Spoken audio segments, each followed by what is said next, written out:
Всем привет! Меня зовут Наталья, и я рада вас приветствовать на своем канале «Вкусно, просто, быстро». Сегодня я хочу предложить вам приготовить вкусный, ароматный, мягкий, очень сочный арахисовый торт. Торт готовится просто и быстро. Духовка нам сегодня не понадобится, коржи выпекаются на сковороде. Данное количество ингредиентов рассчитано на торт диаметром 20 см, высотой 7,5 см и весом килограмм 600 граммов. Давайте приготовим. В чашу высыпаем 150 граммов или 7,5 столовых ложек без верха сахара, четверть чайной ложки соли, пол чайной ложки корицы. Перемешиваем до однородного состояния. Если вы корицу не любите, то ее можно не добавлять, но с корицей торт имеет очень ароматный и насыщенный вкус. Вливаем 2 яйца. Хорошо взбиваем все вместе, яичная масса должна посветлеть и увеличиться в объеме примерно в 1,5-2 раза.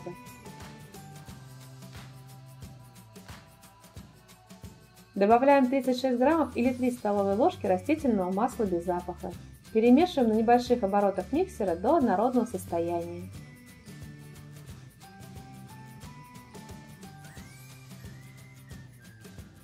В 250 граммов или миллилитров кефира комнатной температуры всыпаем 1 чайную ложку соды и перемешиваем. Сода сразу начинает гаситься и объем кефира увеличивается в 2 раза, поэтому обязательно берите глубокую чашку. Выливаем кефир в яичную смесь и на небольших оборотах миксера перемешиваем до однородного состояния.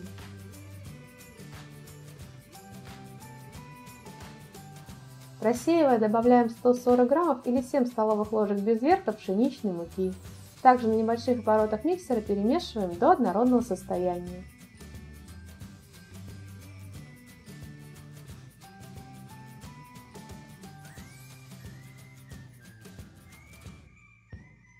Соберем тесто со стенок и промешаем по дну.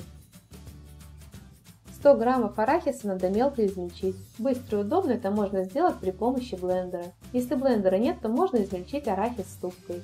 Добавляем 100 граммов мелкого измельченного арахиса. Перемешиваем до однородного состояния.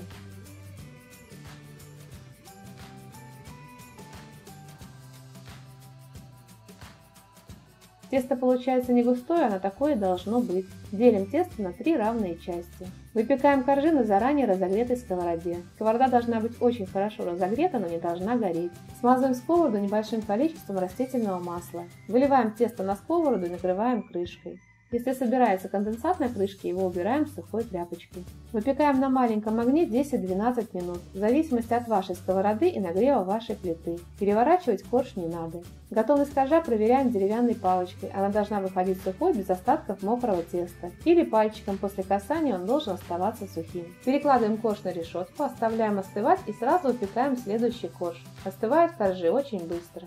Таким образом выпекаем 3 коржа диаметром 21 см. Остывшие коржи обрезаем по форме диаметром 19 см. Коржи получаются мягкие, не сухие, ароматные и очень вкусные сами по себе. Обрезанные кусочки оставляем, они нам пригодятся позже. Приготовим крем. К 320 граммам вареного сгущенного молока добавляем 2-3 столовые ложки сметаны от общего объема. Всего нам понадобится 500 граммов сметаны. Хорошо перемешиваем все вместе до однородного состояния. Если вы сразу всю сметану добавите к вареному сгущенному молоку, то у вас могут остаться не разошедшиеся кусочки сгущенки. Добавляем оставшуюся сметану. У меня сметана жирностью 30%, но можно брать и менее жирную сметану. На небольших оборотах миксера перемешиваем до однородного и воздушного состояния. Сметану в данном рецепте можно заменить густым натуральным йогуртом. 100 граммов обжаренного арахиса надо немного измельчить. Для крема я измельчаю арахис средний. Высыпаем арахис в крем и перемешиваем до однородного состояния. Чем менее жирную сметану вы будете использовать для крема, тем более влажные и пропитанные коржи у вас будут после стабилизации.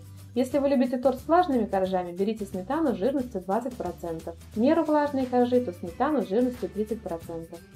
Выкладываем первый корж на тарелку, устанавливаем разъемную форму и ацетатную пленку. Делим визуально крем на 3 части и покрываем корж 1/3 частью крема. Крем накрываем вторым коржом. Корж слегка придавливаем. На корж выкладываем 1/3 часть крема и крем равномерно разравниваем.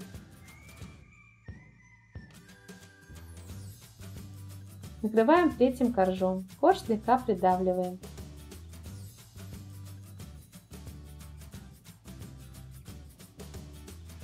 На корж выкладываем и разравниваем оставшийся крем.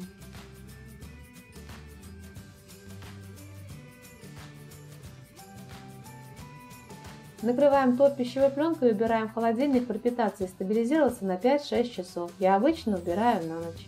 Готовый торт освобождаем от формы ацетатной пленки. К 1 столовой ложке вареного сгущенного молока добавляем 1 столовую ложку сметаны и перемешиваем все вместе до однородного состояния. Этим кремом обмажем бок торта.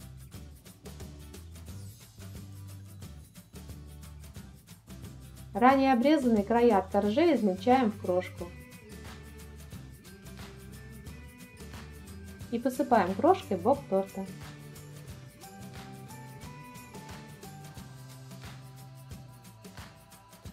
Сверху торт я посыпаю измельченным обжаренным арахисом.